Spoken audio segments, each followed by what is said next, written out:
लेकिन मंगाली के कार्यक्रम में दीनबंधु सर छोटू राम की बात को आगे बढ़ाने का हम काम करें। और जिला परिषद मेंबर है संदीप देणवास को क्या हक थोड़ी नहीं है, उनको भी हक है राजनीति करने का, क्यों नहीं करे। और हर नौजवान को मैं तो कहता हूँ राजनीति में इंटरेस्ट लेना चाहिए। राजनीति में जितने ज़्यादा कम्पिटिट होंगे, जितना ज़्यादा कंपटीशन होगा, उतने ज़्यादा काम होंगे। मेरी ये लड़ाई है, लंबी लड़ाई है, एमएसपी की लड़ाई जो चल रही है, आज संयुक्त मोर्चा एमएसपी की लड़ाई लड़ रहा है, ये लड़ाइयाँ हमारी जारी रही। यही बात है।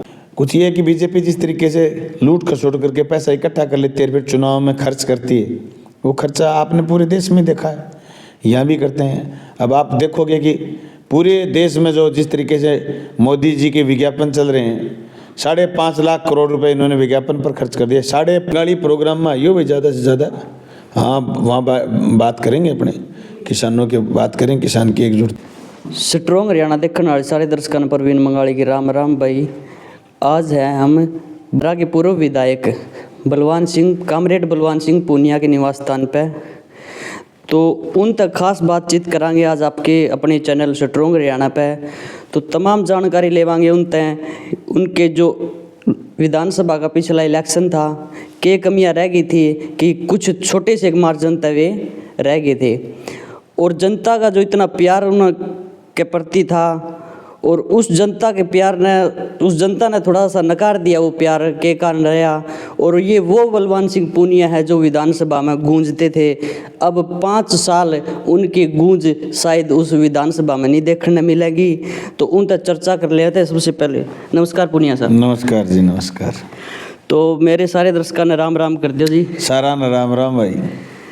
तो पूनिया साहब, क्या कमी रह गई थी कि जनता ने आपको नकार दिया? छोटे से मार्जिन तक आप रह गई। छोटे से मार्जिन तक दो आदमी रह जाए, उसको नकारना नहीं बोल सकते, ये तो शॉर्ट सर्किट बोल सकते हो आप। शॉर्ट सर्किट नकारते लोग तो फिर 1 लाख प्लस वोट थोड़ी आते। नकारा नहीं, तकनीकी कमियां रह गई, और तकनीकी कमियों से हम चुनाव में 1132 वोटों से पीछे रह गए। जनता नकारती तो 1 लाख वोट थोड़ी इकट्ठे होते।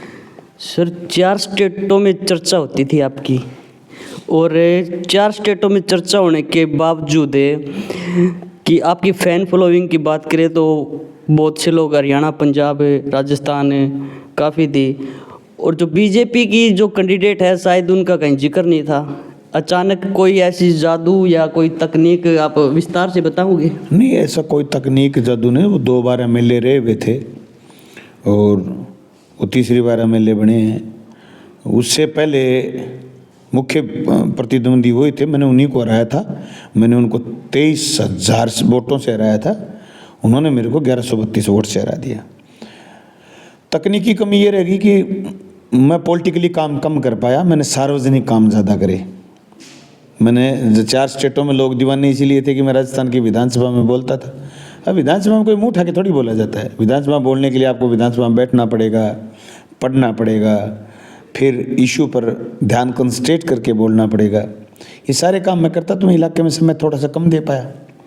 हालांकि इलाके में जो लाड चाव आपने देखा, वो काम का लाड चाव था।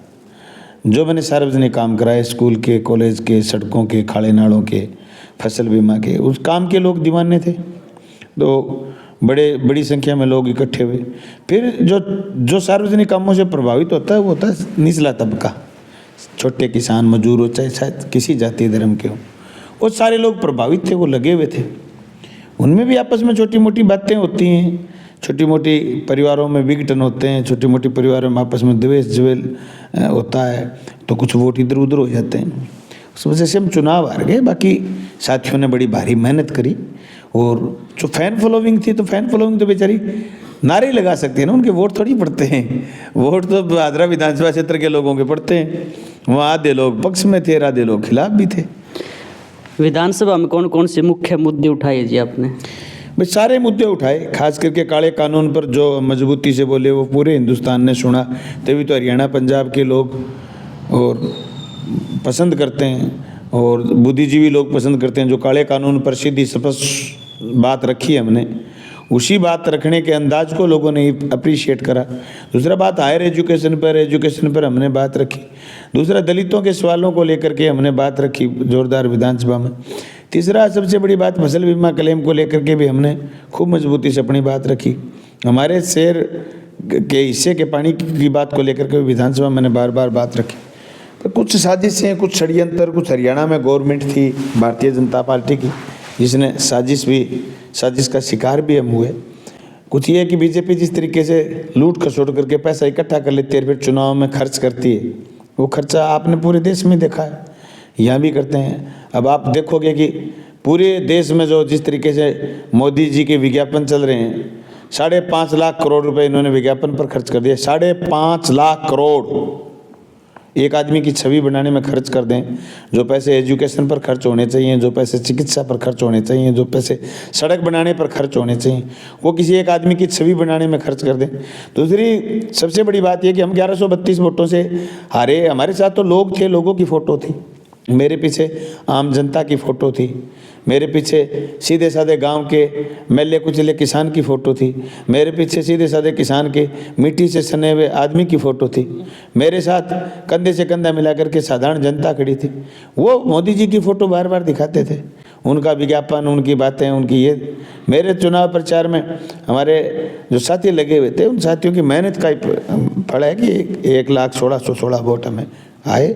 वो वोट बहुत बड़ी ताकत है, विपक्ष की भूमिका निभाएंगे मजबूती के साथ। अभी लोकसभा के इलेक्शन आने वाले हैं, उसमें भी आप सक्रिय रहोगे? हाँ बिल्कुल रहेंगे। इंडिया गठबंधन में है हमारी पार्टी, मार्क्सवादी कम्युनिस्ट पार्टी। तो गठबंधन का जो फैसला होगा हम उसको लागू करेंगे। हमने मांग करी है गठबंधन में चूरू सीट मार्क्सवादी कम्युनिस्ट पार्टी को मिले तो बढ़िया है, हम चुनाव लड़ेंगे। अगर नहीं भी मिली तो इंडिया गठबंधन में हम मजबूती के साथ रहेंगे।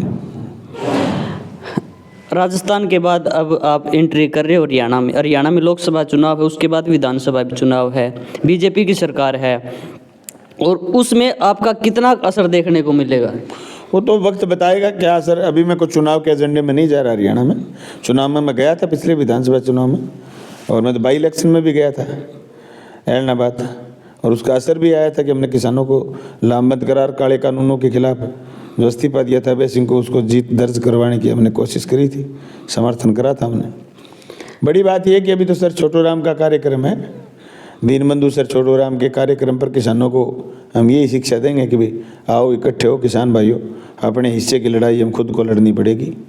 और दूसरा ये कि थोड़े दिन बाद उसके जस्ट अगले दिन भट्ठू में कार्यक्रम है। वो बेचारे स्वयं ग्रसित गाँव हैं सारे के सारे किसानों के, वो गाँव के नौजवान साथी लड़ रहे हैं, उनके आंदोलन को समर्थन करने जा रहे हैं। यूँ तो आगे की भविष्य तय करेगा कि हरियाणा की पॉलिटिक्स में हमारा कोई इंटरफेयर इतना ज़्यादा बड़ा है नहीं, लेकिन अभी ये 2 किसानों के कार्यक्रम इसमें हम जा रहे हैं। तो किसानों के कार्यक्रम 9 तारीख को मंगाली गांव में है, उसमें आप कौन से ऐसे विचार रखोगे जो किसानों के प्रति मतलब सच्चे और अच्छे हो? वो तो जब उस दिन मंगाली आएंगे तभी देख पाओगे, आप सुन पाओगे, वहाँ मिलना, विचार आपके सामने रखेंगे। किसान की एकजुटता की उम्मीद करते हैं जी, पूरे देश का किसान एकजुट हो, उसको भाव मिले, स्वामीनाथन की सिफारिश के अनुसार भाव मिले, उसका एक एक दाना सरकारी रेट पर तुले। ये लड़ाई है, लंबी लड़ाई है, एमएसपी की लड़ाई जो चल रही है आज, संयुक्त मोर्चा एमएसपी की लड़ाई लड़ रहा है, ये लड़ाइयाँ हमारी जारी रहें। यही बात उसमें सर छोटू राम की बरसी में याद में करी जा सकती हैं, क्योंकि दीनबंधु सर छोटू राम ने किसानों को जगाने का, किसानों का माल तुलवाने की सबसे पहले सिफारिश करी थी। उस बात को हम आगे बढ़ाने का काम करेंगे। और संदीप देरनवास ये प्रोग्राम करवा रहे हैं सर, वो भी क्या राजनीति नलवालका से एंट्री कर सकता है? वो तो देखो राजनीतिक परिस्थितियाँ क्या रहेंगी, और जिला परिषद मेंबर है संदीप देरनवास को क्या हक थोड़ी नहीं है, उनको भी हक है राजनीति करने का, क्यों नहीं करे। और हर नौजवान को मैं तो कहता हूँ राजनीति में इंटरेस्ट लेना चाहिए। राजनीति में जितने ज़्यादा कम्पिटिट होंगे, जितना ज़्यादा कंपटीशन होगा, उतने ज़्यादा काम होंगे। मेरी कॉन्स्टिट्यूंसी में चुनाव जरूर हम 1132 से हार गए, लेकिन मेरे सामने जो आदमी जीता है उसको जनता चैन से थोड़ी बैठने देगी। जिस तरीके से हमारे यहाँ दुनिया भर के काम के लिए लोग उम्मीद करते थे, उनसे भी काम की उम्मीद करेंगे लोग। अगर वो काम नहीं करेंगे तो पिट जाएंगे थोड़े दिनों में। इसलिए ये काम की राजनीति तो बढ़नी चाहिए। नौजवानों का राजनीति में आना बहुत लाजमी है। नौजवान में जोश होता है, हिम्मत होती है, वो भाग भाग के काम करवा सकता है। आखिर में क्या संदेश देना चाहोगे मेरे दर्शकों ने आप? मंगाली प्रोग्राम में आइयो भाई, ज़्यादा से ज़्यादा। हाँ, वहाँ बात करेंगे, अपने किसानों की बात करें, किसान की एकजुटता की बात करेंगे। हाँ, मैं ये कहना चाहता हूँ, राजनीति करना भी किसान का काम है। ये नहीं, कई लोग ये कह देते हैं नहीं जी किसानों की मीटिंग है, राजनीति का कोई लेना देना नहीं। अरे क्यों नहीं लेना देना? राजनीति जब तुम्हारा सब कुछ तय करती है तो तुम्हें भी तय करना है कि तुम्हें कौन सी राजनीति करनी है। ये तो आप सबको तय करना है मिल करके कि हमें कौन सी राजनीति करनी चाहिए। लेकिन मंगाली के कार्यक्रम में दीनबंधु सर छोटू राम की बात को आगे बढ़ाने का हम काम करें। धन्यवाद आपका बहुत बहुत ji. Thank you, thank you. तो बलवान सिंह पूनिया थे जिनसे भाई दो बात करी हमने। और मंगाली गांव में 9 तारीख को इनका प्रोग्राम है। दीनबंधु सर छोटू राम की बरसी पे प्रोग्राम रखा गया और संदीप दीनवास ये प्रोग्राम करवा रहा है। तो तमाम जानकारी के लिए स्ट्रॉन्ग हरियाणा के दर्शकों ने एक बार फिर राम राम, जय हिंद, जय भारत।